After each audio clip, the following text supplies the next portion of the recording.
Hello विद्यार्थियों, नमस्कार। मेरा नाम है पूनम स्वामी। तो गाइज़ मैं एनसीईआरटी की बुक्स करवा रही हूँ। तो गाइज़ आप ज़्यादा से ज़्यादा वीडियो को लाइक शेयर किया करो ताकि वीडियो उन बच्चों तक पहुँचे जो किसी कारणवश स्कूल नहीं जा पाते, तथा वो बच्चे जो सरकारी नौकरी की तैयारी करते हैं। ऐसे बच्चे जो महंगी कोचिंग ज्वाइन नहीं कर पाते, महंगी बुक्स वगैरह नहीं लेके आ सकते।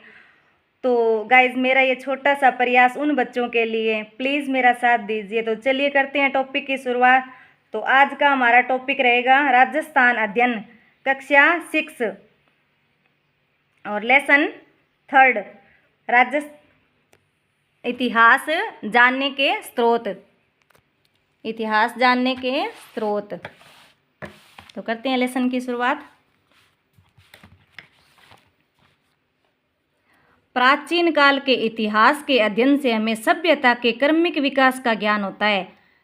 प्राचीन काल के इतिहास के अध्ययन से हमें क्या होता है? सभ्यता के क्रमिक विकास का ज्ञान होता है। इतिहास जानने के अनेक स्रोत हैं जिन्हें मुख्यतः 2 भागों में विभक्त किया गया है। इतिहास जानने के अनेक स्रोत हैं जिन्हें मुख्यतः 2 भागों में विभक्त किया गया है। एक पुरातात्विक स्रोत और दूसरा साहित्यिक स्रोत। पुरातात्विक स्रोत कौन सा होता है? जो इधर उधर लिखे हुए चित्रों से हमें मिलते हैं ना, इधर उधर लिखे हुए चीज़ें मिलती है हमें, कोई जैसे शिलालेख मिल गया ना, इस प्रकार। और साहित्यिक स्रोत कौन सा होता है? जैसे किसी ने किताब लिख दी है ना, तो वो एक प्रकार से क्या बन गया? साहित्यिक स्रोत, उसका साहित्य का ज्ञान हो गया जैसे। तो नेक्स्ट क्या है? पुरातात्विक स्रोत। प्राचीन काल के वे अवशेष जिनसे हमें स्थान एवं घटनाओं के संदर्भों को समझने में सहयोग मिलता है, उनको क्या कहते हैं? पुरातात्विक स्रोत कहते हैं। प्राचीन काल के वे अवशेष है जिनसे हमें स्थान, घटना आदि संदर्भ के बारे में समझने में सहयोग मिलता है ना, जानकारी मिलती है। उन पे लिखा होता है कि ये स्थान कौन सा है, वे घटनाएं कब की है ना, तो उनको जानने में क्या होता है? सहयोग मिलता है। तो उनको क्या कहते हैं? पुरातात्विक स्रोत कहते हैं। ऐसे स्रोत में अभिलेख हो गए, जैसे है ना, अभिलेख हो गए, मुद्रा हो गई, मुद्रा पे लिखा होता है सन वगैरह सारा कुछ लिखा हो तो हमें जानकारी मिलती है उससे। स्मारक हो गए, कलाकृतियाँ हो गई, एवं उत्खनन से प्राप्त सामग्री मिलती है। जैसे उत्खनन होता है जैसे कालीबंगा वगैरह का ना, तो वैसे हमें उस उत्खनन के द्वारा जैसे सामग्री प्राप्त होती है, तो हम आइडिया लगा सकते हैं ये कब की सामग्री है ना। इससे तात्कालीन जनजीवन को समझा जा सकता है। पुरातात्विक स्रोत संक्षेप में इस प्रकार से हैं। हम पढ़ते हैं अभिलेख के बारे में। अभिलेख क्या है? ये हमें शिलालेखों, पत्थर की पट्टिकाओं, पाषाण शिलाएं क्या होती है? पत्थर के बड़े बड़े खंड होते हैं। स्तंभों, भवनों, गुफाओं की दीवारों, मूर्ति प्रतिमाओं, स्तूपों, मठों, तालाबों, खेतों में खड़ी शिलाओं, ताम्र पत्रों पर उत्कीर्ण किए हुए मिलते हैं, अभिलेख मिलते हैं भाई इन स्थानों से ना। तो अभिलेखों की उपयोगिता क्या होती है? ये विविध भाषाओं में गद्य एवं पद्य दोनों ही शैलियों में मिलते हैं। तो अभिलेख हमें गद्य एवं पद्य दोनों शैलियों में मिलते हैं। इन अभिलेखों में शासक, उनके आश्रित लोगों, रानियों, राजकुमारों, सामंतों आदि के नाम, घटना की तिथियाँ, जिस टाइम घटना हुई है उस समय की तिथि क्या थी, शासन कार्य है ना, शासन में क्या क्या कार्य होते थे, और आज्ञाओं का उल्लेख मिलता है। साथ ही इनमें तत्कालीन सामाजिक, राजनीतिक, धार्मिक, सांस्कृतिक जीवन आदि की जानकारी मिलती है। प्रशंसा में लिखे गए अभिलेख को क्या कहते हैं? प्रशस्ति कहते हैं। प्रशंसा में लिखे गए, अगर किसी राजा की हमें प्रशंसा करनी हो, जैसे राजा की प्रशंसा में जो अभिलेख लिखे जाते थे ना, तो उसे क्या कहते थे? प्रशस्ति कहा जाता था। प्रमुख अभिलेख है नगरी अभिलेख है, कस्बा अभिलेख है, घटियाला अभिलेख है, किराड़ू अभिलेख है, नांदसा और बरनाला यूप किसे कहते हैं? स्तंभ लेख है, सामोली शिलालेख आदि से राजस्थान की धार्मिक व्यवस्था, यज्ञों के प्रकार, भूमि तथा द्रव्यदान, राजनीतिक सीमा आदि की जानकारी प्राप्त होती है। उदाहरण स्वरूप हम समझते हैं घटियाला अभिलेख है प्रतिहारों के लिए, है ना। घटियाला अभिलेख में क्या मिलता है? प्रतिहारों के बारे में। और बिजोलिया शिलालेख में चौहानों का इतिहास मिलता है ना।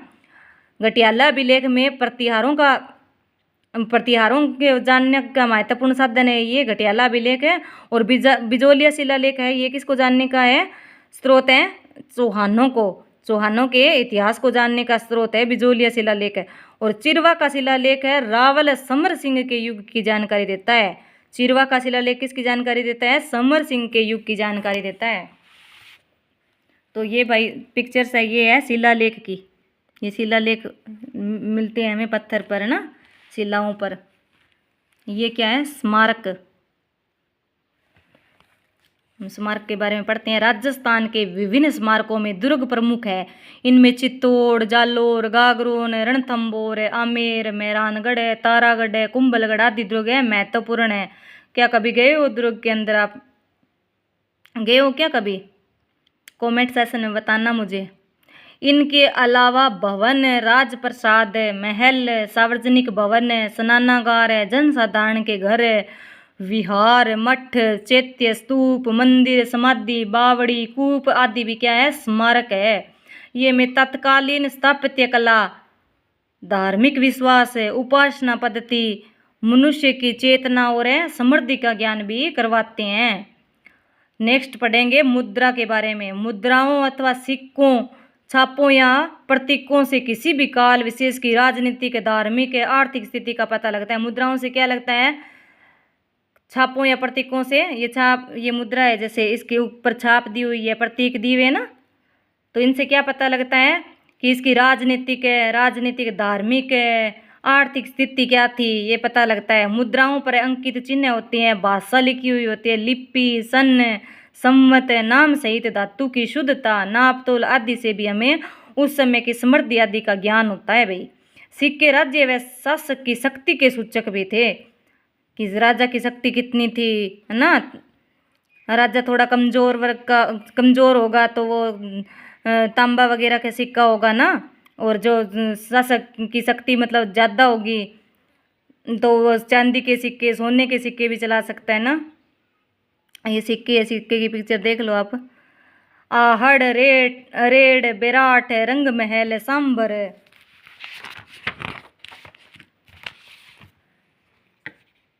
सुखाड़ियाँ के उत्खनन से प्राप्त सिक्के और मुद्राओं से क्षत्रपों, मालव, चौहान, गोहिल आदि वंशों के काल के राज्य, शासन, अधिकृत सीमा के बारे में जानकारी उपलब्ध होती है। तो शिक्षक विद्यार्थियों से विभिन्न प्रकार के सिक्कों को एकत्रित करने का कार्य करावे। तो भैया आप भी एकत्रित कर लेना सिक्के वगैरह। बर्तन और कलाकृतियाँ। बर्तन और कलाकृतियाँ, ये बर्तन हैं, देख लो किसी के नहीं देखे हुए तो। उत्खनन से हमें तत्कालीन बर्तन आदि कलाकृतियाँ प्राप्त होती है। उत्खनन से हमें जैसे खुदाई वगैरह होती है, जैसे कालीबंगा की, है ना, जैसे कि, है ना, तो इसमें क्या निकलते हैं? कलाकृतियाँ, मतलब बर्तन वगैरह आदि कलाकृतियाँ प्राप्त होती है हमें।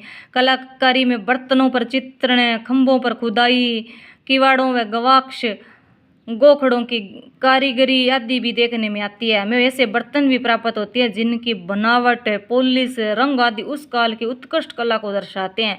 राजस्थान के अनेक स्थानों से उत्खनन से प्राप्त मर्त भांड मिले हैं, प्याले मिले हैं, रकाबियाँ मिली है, धूमपात्र मिले हैं, दीपक भी मिले हैं आदि से हम पूर्वजों के कला कौशल को सहज ही समझ सकते हैं कि हमारे पूर्वज होते थे वो क्या क्या चीज़ इस्तेमाल करते थे ना। तो गणेश्वर कहाँ है? नीम का थाना सिक्कर के अंदर है। तो वहाँ क्या हुआ? ताम्र संस्कृति के अवशेष मिले हैं। जोधपुरा कहाँ पे है? जयपुर के अंदर। नोहे कहाँ है? भरतपुर में। और क्या मिला है? प्राप्त काले व लाल मर्त भांड मिले हैं वहाँ। आहड़ व गिलुंड से क्या मिला है? प्राप्त प्रस्तर मिले हैं। फलक आदि में कला कौशल देखा जा सकता है। आहड़ व गिलुंड से प्राप्त प्रस्तर थे ना, उसमें फलक आदि में कला कौशल देखा जाता है, कला कौशल है देखा जा सकता है। कलाकृतियाँ बहुत अच्छे से की गई है।